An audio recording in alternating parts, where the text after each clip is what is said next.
Everyone, welcome back to my channel. Just want to start by giving a little disclaimer for this video, in the sense that I'm going to be shifting how I approach and deliver my content. The lunar nodes have now shifted onto the Pisces Virgo axis, so I am completely moving away from perfectionism and feeling like I need to create my content in a certain way and it needs to be polished and perfect. I just want things to flow organically, naturally, intuitively, so the message can really be, channeled and guided directly towards you, whether that's related to astrology, whether it's related to spirituality, whether it's just a general message that I feel called to share. I really want to just focus on turning this space into a very free, authentic area for me to not only connect with you guys, but allow you guys to connect with me too.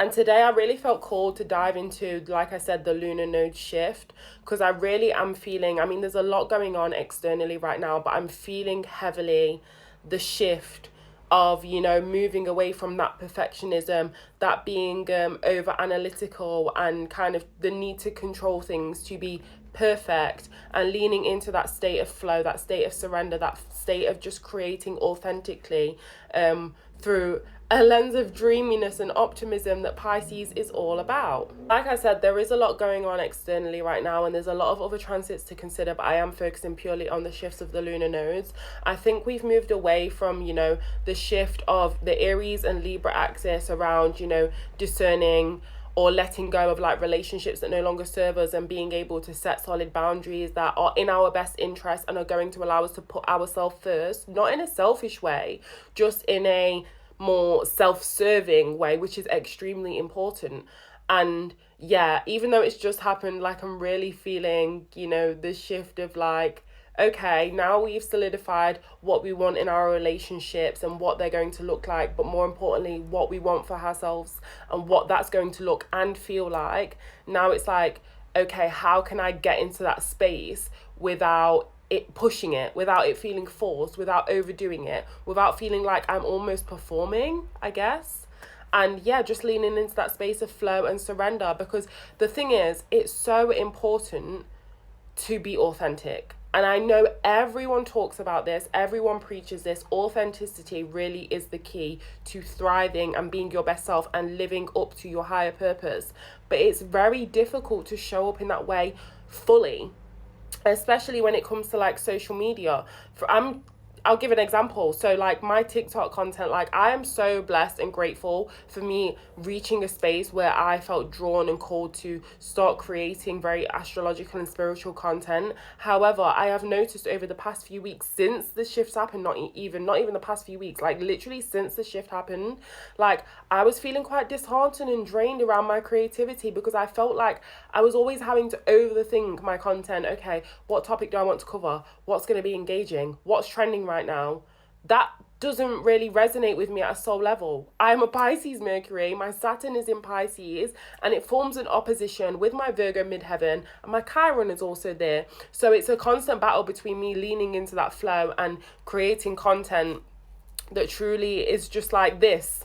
It's like word vomit, like it's just coming out, like whatever's coming to my mind is coming out. And the thing is, with the Pisces Mercury opposing my midheaven and my Chiron there, the things that come out sometimes are very scattered. So I think for me, it's always been a case of overthinking, is this going to make sense? Are people going to understand what I'm talking about? But I think I really need to lean into that space of letting go of what people are going to think, even though it's not really about caring what people think. It's just like hoping that I can get my message across clear enough to actually be beneficial, because at the end of the day, I'm still a Virgo midheaven. It's part of my purpose to kind of be of service to others and help and guide others.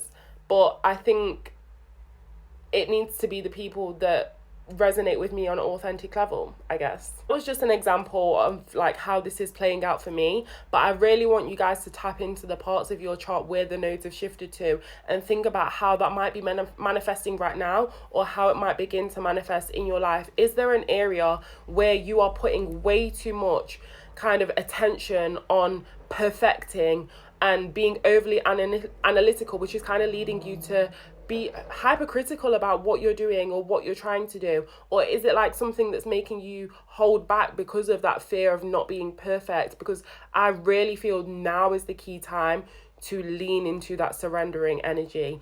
It really is. The North Node is literally in Pisces. Pisces is about spiritual connection and complete flow. It's about merging with others through authenticity and not needing to have like that performative feel. As unrealistic or idealized things may sound, that is where the authentic connection and merging with the collective, merging with, the whole comes into play. For example, if you have, your North Node in the first house of Pisces and your South Node in the seventh house of Virgo, have you been someone who's been hypercritical of your partners, of your relationships, and has that led you to experience relationships that have never really worked out or never really fulfilled you?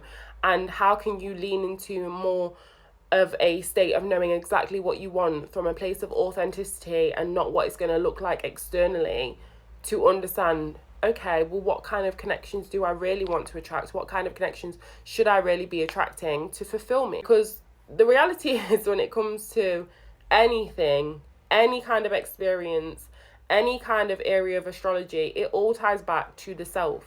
Am I being authentic? Am I being true to myself? Am I surrendering to the energy that is innately in me? And if not, why not? How is that manifesting in my life? How is that playing out? How is that holding me back? How is that restricting me? There are so many thought-provoking questions that come up when you look at astrology, and this is why it is one of my favorite tools ever. But it's all about personalizing it to your experience, because it's easy for me to get on here and, give a breakdown of certain transits, certain placements, the influence of planets, houses, those kind of things. But you have to be able to take that energy and discern between, what's a general theme, what's the overall collective kind of experience, and how does this apply or resonate with my personal experience, because that's where the true value in astrology lies. And this is like one of the main things that I address when it comes to, my services that I offer with astrology, my readings. I always say to my clients, please note, I do analyze things through a very spiritual lens. I am always looking for the deeper meaning, the higher purpose, the spiritual connection, the karmic ties when it comes to looking at anything related to astrology, because that's where the value is, and that is where the true meaning of everything you do in life lies. If you feel called to dive into, any kind of area of your chart about anything, it doesn't even have to be about the lunar nodes, you can book a reading with me. But if not, please take the time to learn and understand about how your own chart plays out, but also how the transits will impact you based on whatever's happening in your chart too. Because like I said, that's where the true value is, and it is an amazing tool to navigate the difficult times, to navigate the times like now. Like if you are feeling the heavy energy, look at your chart. Why are you feeling it? Where are you feeling it? Because understanding exactly where the challenges are can help you understand how you're going to overcome it, help you understand how you're going to navigate it. And also, your chart is going to help you understand exactly where your strengths lie to be able to overcome and navigate those challenges. Like I said, I'm moving more to a very surrendered state of content creation and just kind of speaking whatever comes to mind. And this is a message that I wanted to share, because this is something I'm feeling heavy right now and it's been kind of getting me down. And I know that other people, part of the collective, I felt that too. So I think it's just really important to share these messages, because these kind of downloads and these kind of feelings, you're never going to be alone in feeling them. And I think social media, the internet, especially now Pluto's in Aquarius too, this is such a key tool and kind of the perfect place to share these kind of messages, because you will reach someone who feels the same as you. And honestly, if I reach one person who resonates with what I'm saying and can relate to what I'm saying, then, that's my kind of purpose fulfilled, I guess. But yeah, this is a very unfiltered, raw video, and a lot more of this kind of content will be coming because it's what I feel called to now. And if you enjoyed it and you made it to the end, don't forget to subscribe for a lot more.